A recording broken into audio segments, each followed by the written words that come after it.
Hello, नमस्कार, स्वागत है आपका। मैं अखिलेश। तो शुरू करते हैं, सीधे मुद्दे पर आ जाते हैं। आज हम बात करेंगे संविधान के एक छोटे से टॉपिक की। पहले मैं बता दूं कि ये वीडियो जो है वीडियो नहीं होगा, वीडियो में ऑडियो केवल होगा, मेरी फ़ोटो या फिर कोई भी चीज़ वैसी विजुअल नहीं होगी। रीज़न आप सब लोग जानते हैं, गांव में फंसा हूं और यहाँ पर वीडियो शूट करना बड़ी मेहनत का काम है, हो ही नहीं पा रहा है। फिर उसके बाद अगर वीडियो बना भी लेता हूँ, शूट भी कर लेता हूँ, तो फिर यूट्यूब पर अपलोड करना, क्योंकि इतना डाटा यहाँ पर नहीं मिल पा रहा है और 2 GB या 3 GB का वीडियो हो जा रहा है, जो कि अपलोड करना पॉसिबल नहीं है। तो शुरू करते हैं, सीधे मुद्दे पर आते हैं। संविधान में आज हम संविधान के भाग 11 के बारे में बात करेंगे। संविधान के भाग 11 में केंद्र और राज्य के बीच जो रिलेशन होता है उसके बारे में जो है विस्तृत चर्चा की गई है, तो उसी पर बात करेंगे।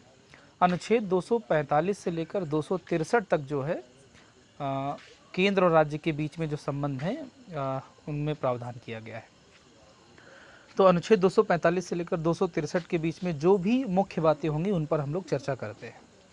तो शुरुआत करते हैं। सबसे पहले अगर हम बात करें अनुच्छेद 245 की, तो अनुच्छेद 245 संसद को ये अधिकार देता है कि संसद पूरे भारत या फिर उसके किसी एक भाग के लिए कानून या विधि का निर्माण कर सकता है। संसद के पास ये अधिकार है, वो पूरे भारत या फिर उसके किसी एक भाग के लिए अनुच्छेद 245 के तहत कानून का निर्माण कर सकता है।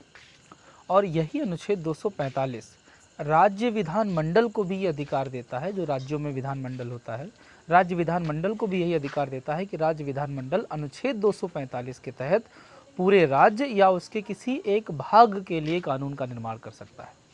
एग्जाम्पल के तौर पर अगर हम बात करें कि संसद जैसे आपने देखा होगा CAA की बात करें, अगर सिटीजनशिप अमेंडमेंट जो एक्ट है उसकी अगर हम बात करें, तो ये पूरे भारत में लागू हुआ। ये कानून कहाँ से आया? पार्लियामेंट के द्वारा आया। ठीक है, तो ये पार्लियामेंट ये कानून बना सकता है, ऐसा अधिकार देता है उसको 245 जो अनुच्छेद है। ऐसे ही राज्य में भी पूरे राज्य के लिए कोई भी राज्य जो है कानून बना सकता है। अब आगे अगर हम बात करें अनुच्छेद 246 की, तो अनुच्छेद 246 में ये व्यवस्था की गई है कि केंद्र और राज्य जो कानून बनाते हैं, राज्य राज्य के लिए और केंद्र पूरे भारत के लिए, तो फिर कौन कौन से विषय हैं जिन पर केंद्र कानून बना सकता है, कौन कौन से विषय हैं जिन पर राज्य कानून बना सकता है, और कौन कौन से विषय हैं जिन पर केंद्र और राज्य दोनों कानून बना सकते हैं। ठीक है, तो ऐसे विषयों को जो है वो 3 सूचियों में जो है वर्णित किया गया है। तो अनुच्छेद 246 के तहत विषय संबंधित सूचियों को रखा गया है, और ये सूचियां हैं आप सब लोग जानते हैं, समवर्ती सूची, राज्य सूची और संघ सूची। ठीक है, क्लियर है। अब आगे अगर हम बात करें तो हमको आर्टिकल मिलेगा 248, 247 नहीं बता रहा हूँ, इम्पोर्टेंट नहीं है, 248। अब 248 की अगर हम बात करें तो एक शब्द आप बहुत सुनते होंगे, अवशिष्ट शक्तियाँ। आपने कई बार एग्जाम में देखा भी होगा कि अवशिष्ट शक्तियाँ किसमें निहित होती हैं। तो आप इसका उत्तर ऑप्शन कई सारे मिल जाते हैं, केंद्र में, केंद्र व राज्य दोनों में, या इस तरीके के तमाम सारे ऑप्शन आपको देखने को मिलते हैं। तो इसका उत्तर क्या है? इसका उत्तर है केंद्र यानी संघ में। कैसे समझाता हूँ, पहले तो आप समझ लीजिए अवशिष्ट शक्तियाँ होती क्या हैं। देखिए, जो भी हमारे यहाँ पर विषय हैं, जैसे अगर हम बात करें रक्षा हो गया, या नाप तौल हो गया, या एजुकेशन हो गया, तमाम सारे विषय हैं, इनको अलग अलग सूचियों में रखा गया है। लेकिन कुछ ऐसे भी विषय हैं जो ना समवर्ती सूची में हैं, ना संघ सूची में हैं, ना राज्य सूची में हैं। ऐसे विषय जो संविधान में शामिल तीनों सूचियों में नहीं है, उन विषयों पर कानून बनाने की जो शक्ति होती है, उसी शक्ति को अवशिष्ट शक्ति कहा जाता है। और ये अवशिष्ट शक्ति किसके पास होती है? केंद्र के पास। मतलब ऐसे विषय जो ना राज्य सूची में है, ना संघ सूची में है, ना समवर्ती सूची में है, तो उन पर कानून कौन बनाएगा? उन पर कानून केवल और केवल संघ बनाएगा। ठीक है, इसी को कहा जाता है अवशिष्ट शक्ति। इसके लिए आर्टिकल 248 का प्रावधान। चलिए, अब आगे अगर हम बात करें तो अनुच्छेद 249 के बारे में बात की जाए। अनुच्छेद 249 की अगर हम बात करें तो दोस्त देखिए, 249 अगर हम साधारण तरीके से बताएं तो अनुच्छेद 249 के तहत राज्यसभा जो हमारा है, जो उच्च सदन होता है संसद का, राज्यसभा को राज्य सूची के विषय पर कानून बनाने की शक्ति है।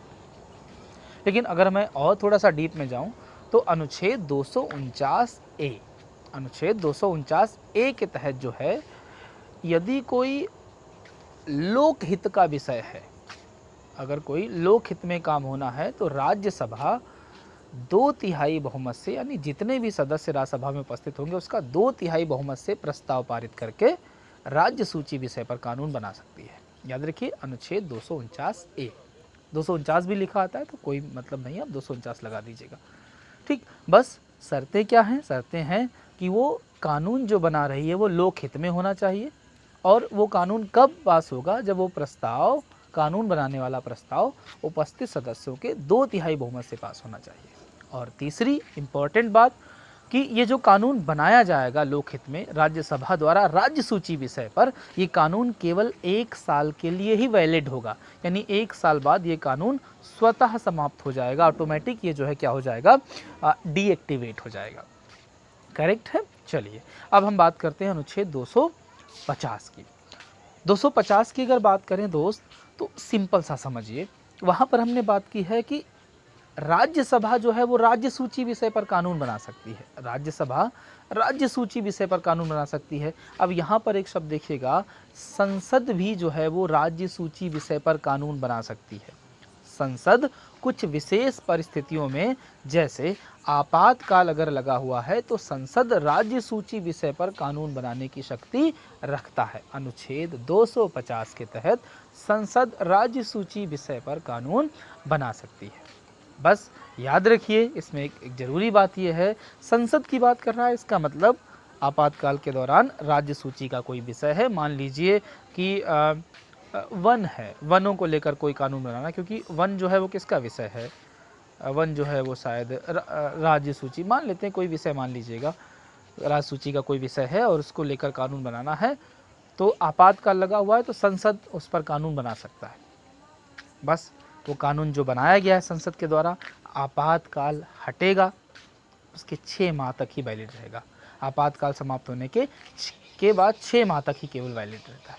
ये आपका 250। याद रखिए, संसद को राज्य सूची के सभी विषयों पर कानून बनाने का अधिकार नहीं है। आपातकाल के दौरान भी कुछ ऐसे विषय हैं जिन पर कानून बनाने का अधिकार है। अब अगर हम बात करें तो एक और इम्पॉर्टेंट आर्टिकल है 252। 252 की अगर बात की जाए दोस्त, तो जैसे 2 या 2 से अधिक राज्य संसद से रिक्वेस्ट कर सकते हैं। अब रिक्वेस्ट आप जानते हैं कोई मौखिक रूप से नहीं होगी, भाई संसद जो है उत्तर प्रदेश और मध्य प्रदेश और उड़ीसा कह रहा है संसद से कोई कानून बना दो, ऐसा नहीं है।